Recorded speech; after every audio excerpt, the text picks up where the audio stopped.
cell phones, turn it to the silent position, if you will. And then it's 6:29 right now.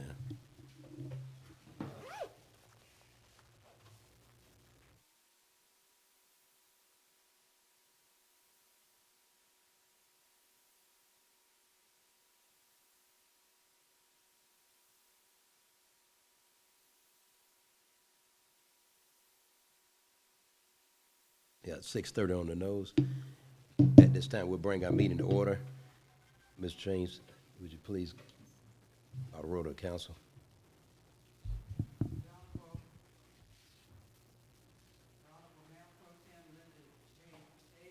Absent.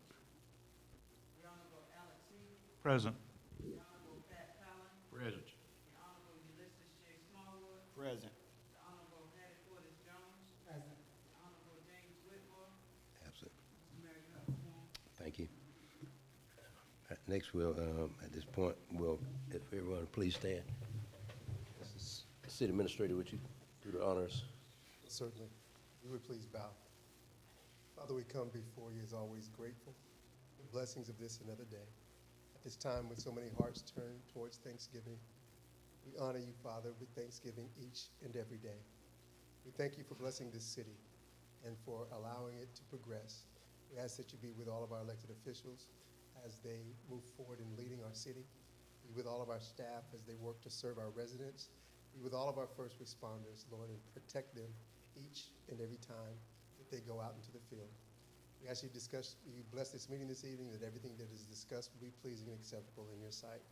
It's in your Son's name that we offer this prayer, as all the degrees said. Amen. Amen. Pledge allegiance to the flag of the United States of America and to the republic for which it stands, one nation, under God, indivisible, with liberty and justice for all. We'll go to our first item. Ms. James, would you announce it?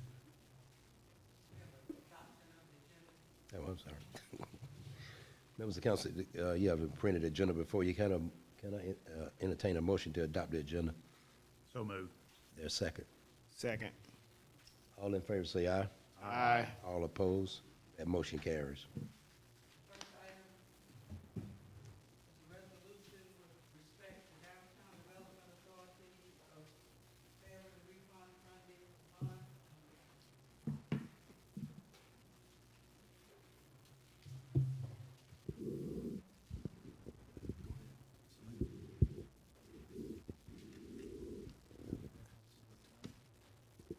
Good evening, Mayor and Council.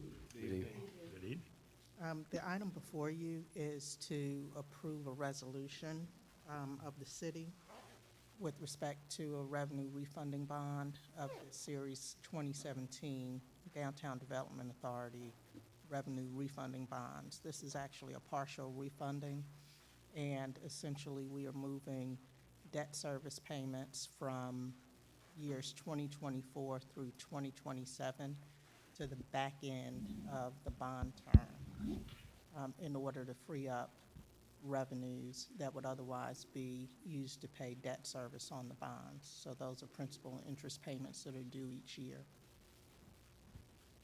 Okay. Mr. Administrator, you want to add anything to that before? Thank you, Mr. Mayor. As we recall, at a prior council meeting, we have with us again this evening Mr. Bill Johnston. He went through a fairly detailed presentation specific to this particular resolution that resulted in this resolution.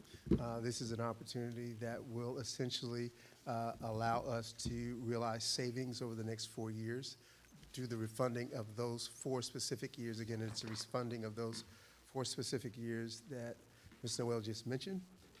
It'll, in the final calculation, will save us roughly $860,000 in 2024, $779,000 in 2025, $799,000 in 2026, and $818,000 in 2027. Those funds can be determined at a later date by Mayor and Council as to how they will be allocated and used.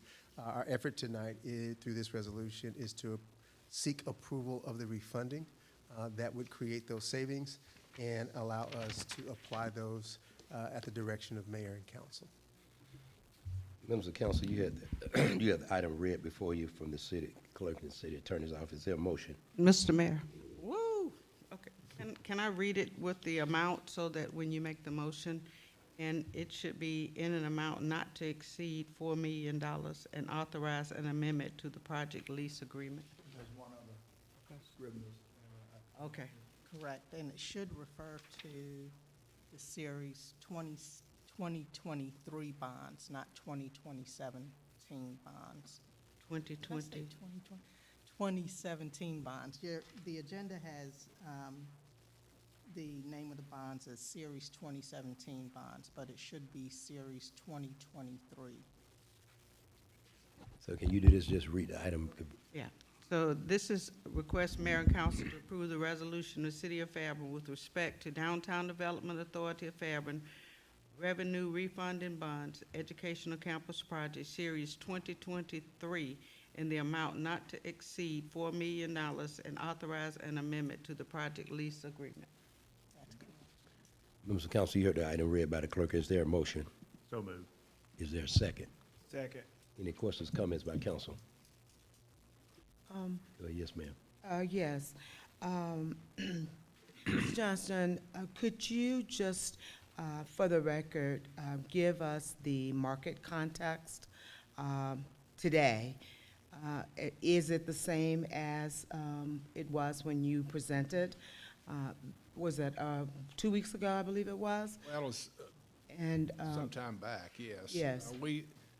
The numbers we ran, we estimated, and I told you at that time, the market rates I thought were low. When we first started looking at it, we looked at a 450. The numbers came in at a 570. Now, the bank originally came in at a 616. That was unacceptable. We negotiated that down to a 5.70%. We have looked at other transactions with the same maturities, same credit ratings, and it's comparable. So you got a market rate is what I'm saying to you. We are in a rising, it's stabilized a little bit right now, but we've been in a rising interest rate environment for the last couple of years. And unfortunately, I think it's going to be here a while. I would love to say we're going back to the 266, which is where we did this issue in 2017, but it's going to take a long time for us to get there.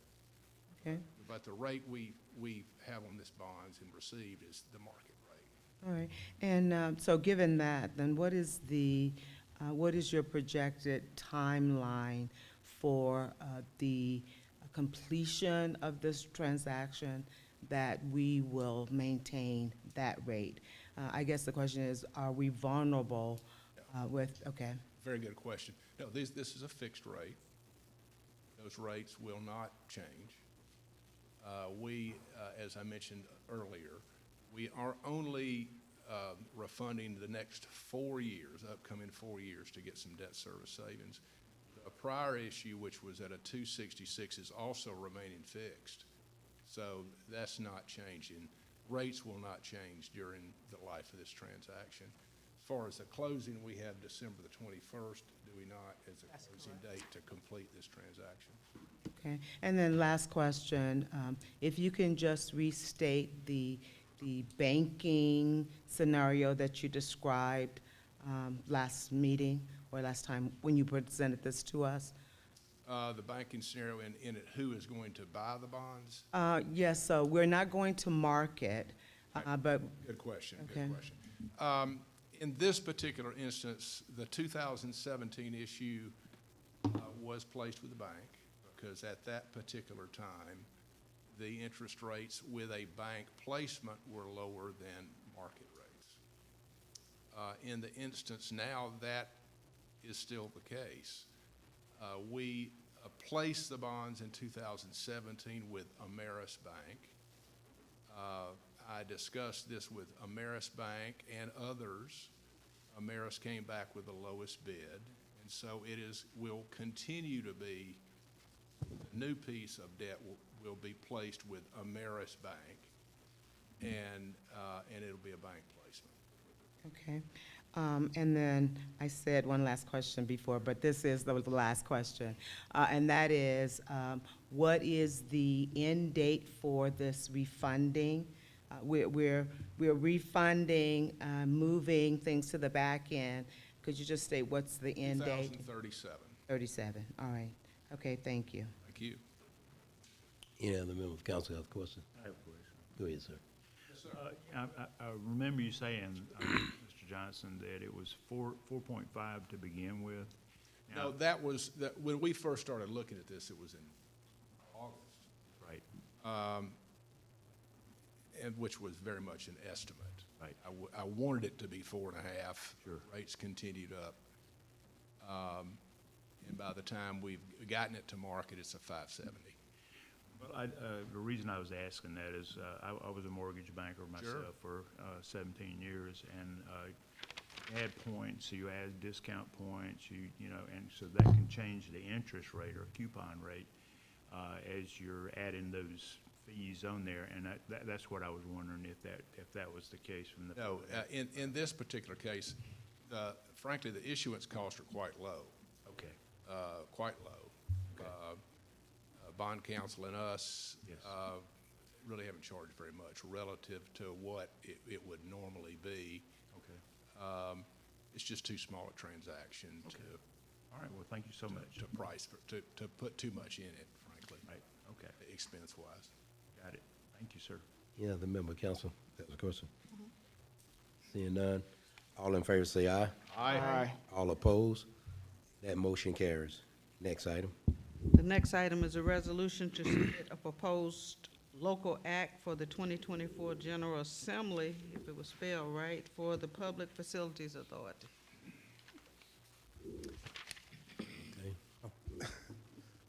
Again, members of council, thank you for the opportunity to provide some context for this particular agenda item. This was also discussed at the previous meeting where Mr. Johnston presented in detail. Facility authorities are common vehicles used by municipalities for capital improvement funding. It does not obligate the city to utilize the facility authority for any specific project.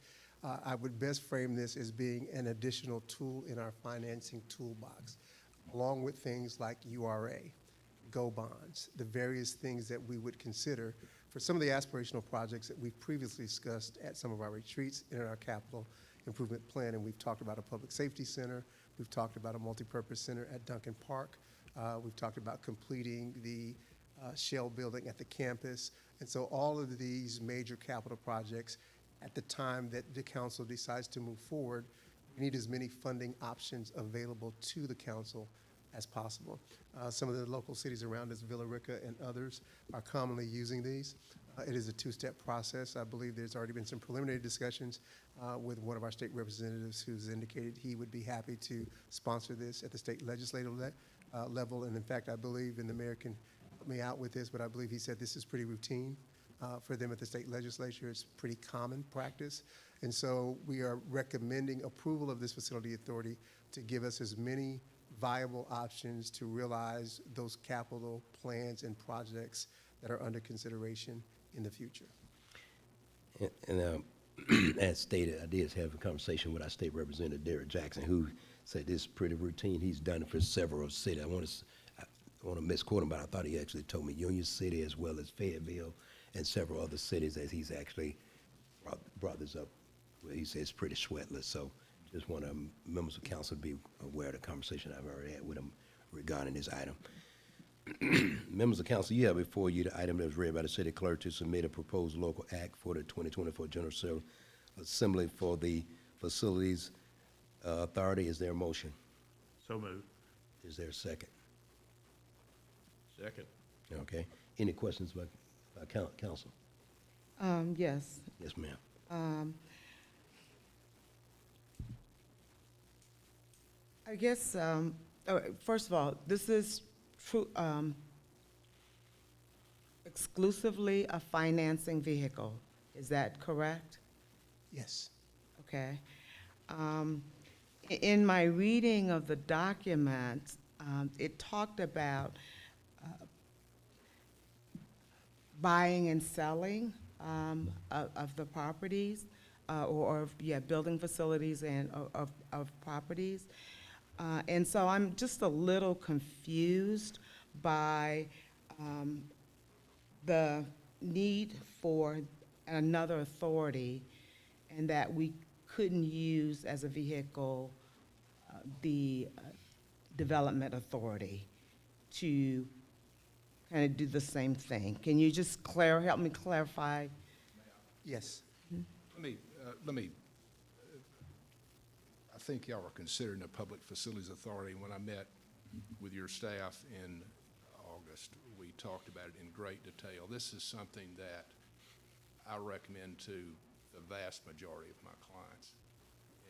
And the reason being is, from a financing perspective, it provides you with the most latitude to finance different types of projects. And let me explain what I mean by that.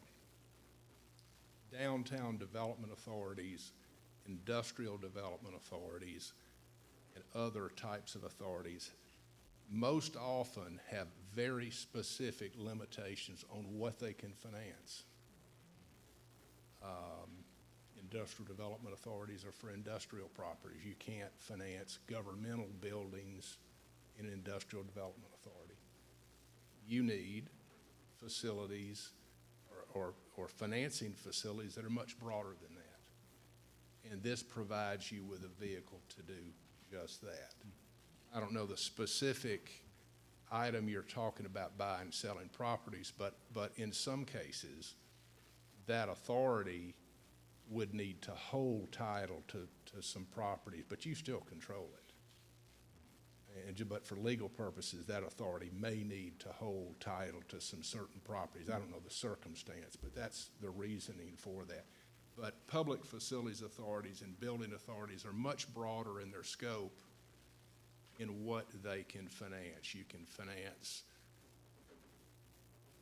campus facilities. You can finance whatever you've defined in your purposes, but they're much broader and they're much more flexible in allowing you to do what you want to do to build things. So Would the educational complex now come under this purview if we needed to do any refinancing for? In the future, you could, yes. Right now, you've completed all the financings through the Downtown Development Authority. It has the Downtown Development Authority has the authority to do that type of project. But in the future, if you have another refunding come up or an addition, you could use that authority if you wish. A good example is like fire stations. If you want to do a fire station, you couldn't finance it with any of the existing authorities that you have. So you would have to do a general obligation bond issue, which requires a referendum. You'd have to do a lease transaction, which is a little more expensive. But with the Public Facilities Authority, you can issue bonds out of that authority for that type of facility. So that's a lot more flexibility. Okay. Well, yeah, that was the clarification I needed, because it did reference public safety Sure. buildings, recreational buildings, both of which we've talked about and have plans for.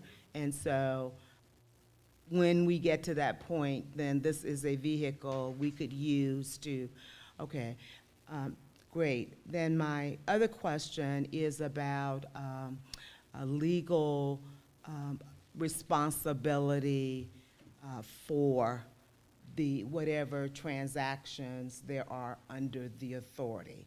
Is that akin to what we have with the Development Authority and the Downtown Development Authority? In most instances, and to issue debt out of those facilities, just like we're doing with the Downtown Development Authority and the city, you're signing an intergovernmental contract between that authority and the city. You're guaranteeing the debt of the transaction we're just talking about.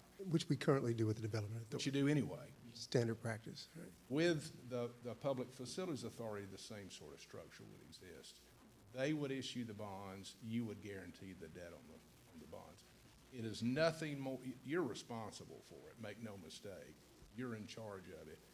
But it is a viable, legal, standalone entity that allows you to issue that debt to a much broader purpose of projects than you normally see. Okay. And I've asked this question before, but I just want to ask it again and in this context. And that is, given that we are responsible in whatever form that is, do we at some point reach a cap, or are we limited as to how much debt we can take on? What are the? Excellent question. Okay. You have basically three types of bond issues. General obligation bond issues, which the full faith and credit of this city is pledged.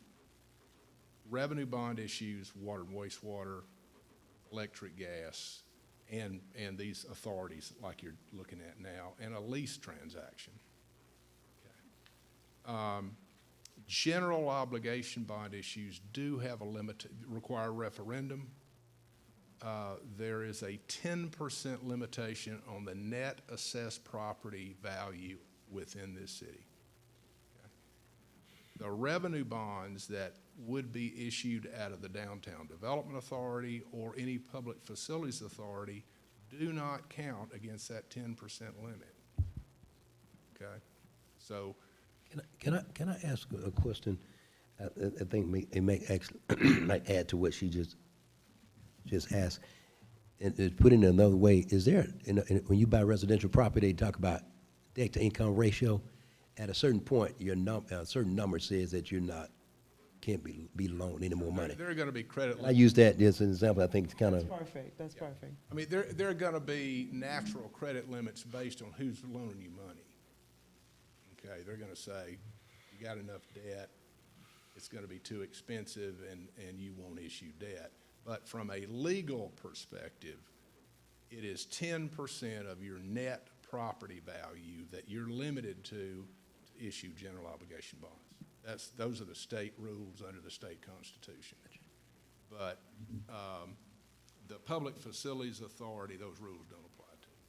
Okay, well then, that being said,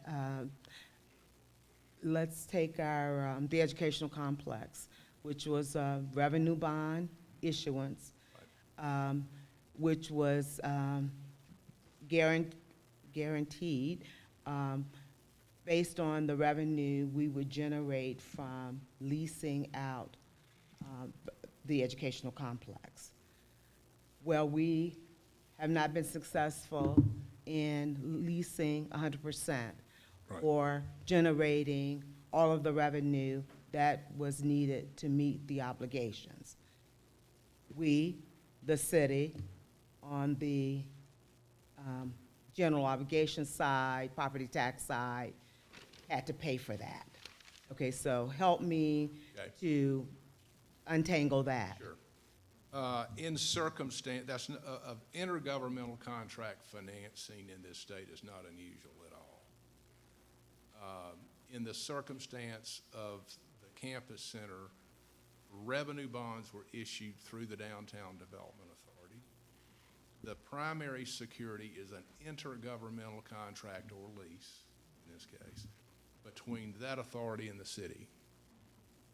And the essence of that is the full faith in, just like a general obligation bond issue, the full faith and credit of the city is pledged to secure that financing. If there is and then you do have some revenue coming in from leases. It's not adequate, but you do have some revenue coming from that project. The difference you have to pay out of the city from whatever source you can come up with. So the full faith and credit is pledged. That's not unusual in Georgia and for the types of facilities you're talking about. It's a pretty common financing technique, if you will. And Bill, if you could, to the mayor's point about debt to income ratio, we're talking about the entities that would be financing these bonds. there is a market limit. The market isn't going to continue to loan a city money that it is fiscally unable to pay. And so just like you can't go get a mortgage when your debt to income ratio is out of line, because why? The lenders are going to tell you you're not in a position to incur that debt. That happens with cities. When you attempt to finance a bond, the lenders will look at your fiscal positioning and could very well come back and say, you may want to issue a bond, but we're not going to finance that. And the way, the credit score, if you will, that an individual has in the public world, it's your bond rating. Right. Okay, you go to every public bond issue is rated. You can issue unrated bonds, but you don't want to because the interest rate's too high. But you are a viable public entity, so when you're going out to issue bonds into the public, you will go through something called a bond rating process, and there are three major bond rating agencies: Moody's, Standard & Poor's, and Fitch. There's a fourth one called Kroll, K-R-O-L-L, but they're not particularly large. Moody's and Standard & Poor's. You prepare whatever financing you're going to do. You send them a package of information. They interview your staff, very thorough, by the way, and they provide you with a rating. And when you go into the market, the buyer of those bonds looks at the offering document, looks at your financials, and then they look at the rating, and then they put an interest rate on those bonds. And the buyers make a decision whether they're going to buy your bonds or not. The lower the credit rating, the higher the interest cost, to the point. It's not viable. Yeah, it's not viable. It could be viable. And so the process, as Bill just described it, creates guardrails. Yeah.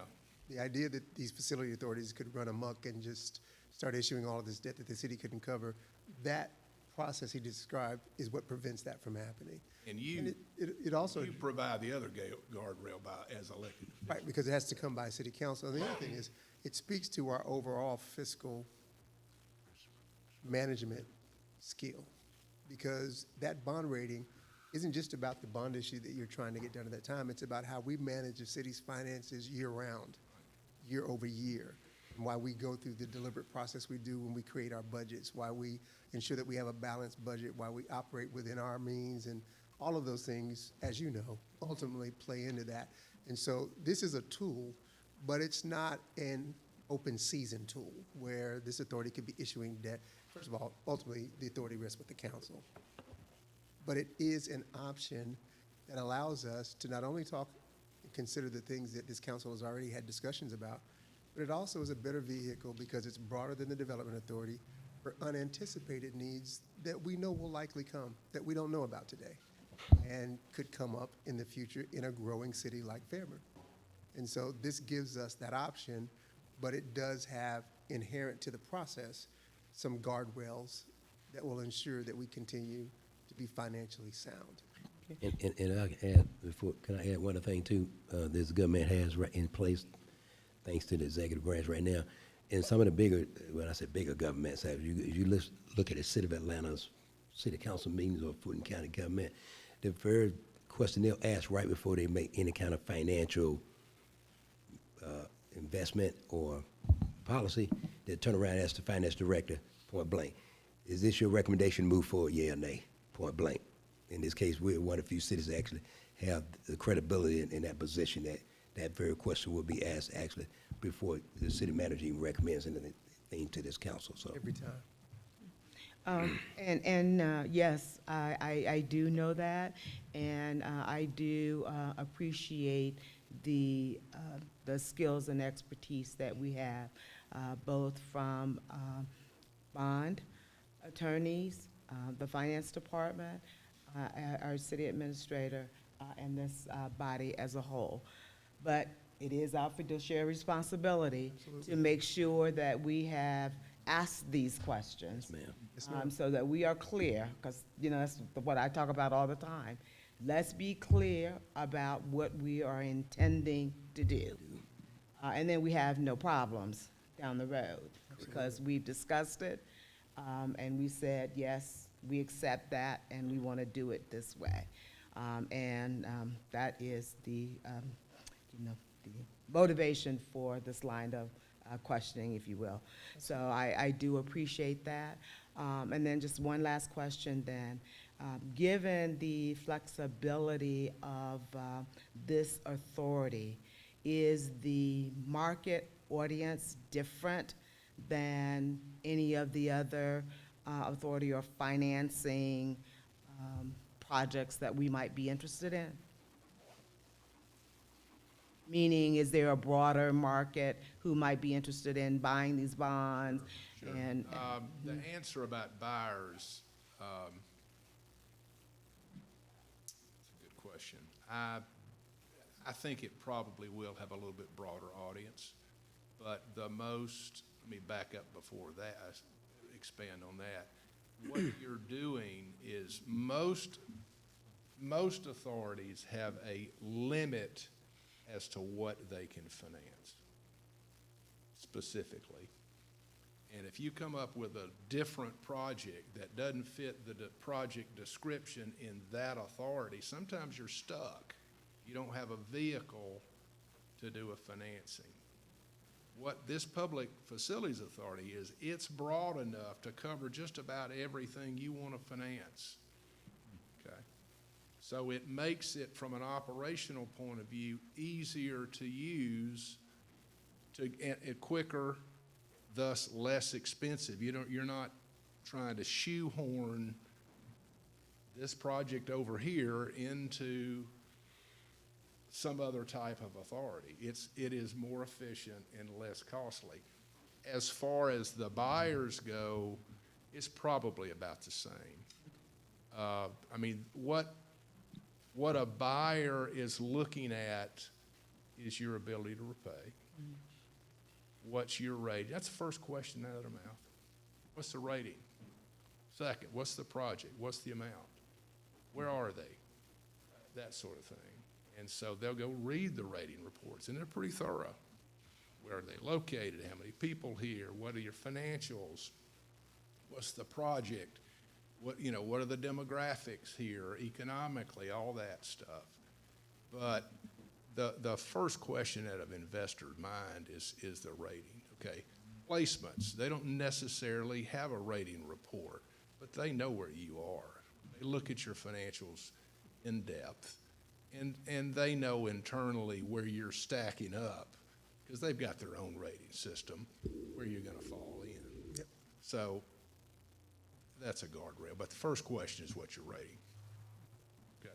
thank you, I appreciate that, yes. And thank you, Mr. Phillips, and thank you, Mayor. No problem. Any other members of council got a question? Seeing none, all in favor say aye. Aye. All opposed? That motion carries. That completes the item. Can I entertain a motion to adjourn? So moved. Second. Motion's made and second. All in favor say aye. Aye. All opposed? That motion carries. Thank you so much, ladies and gentlemen. You. Have a good one.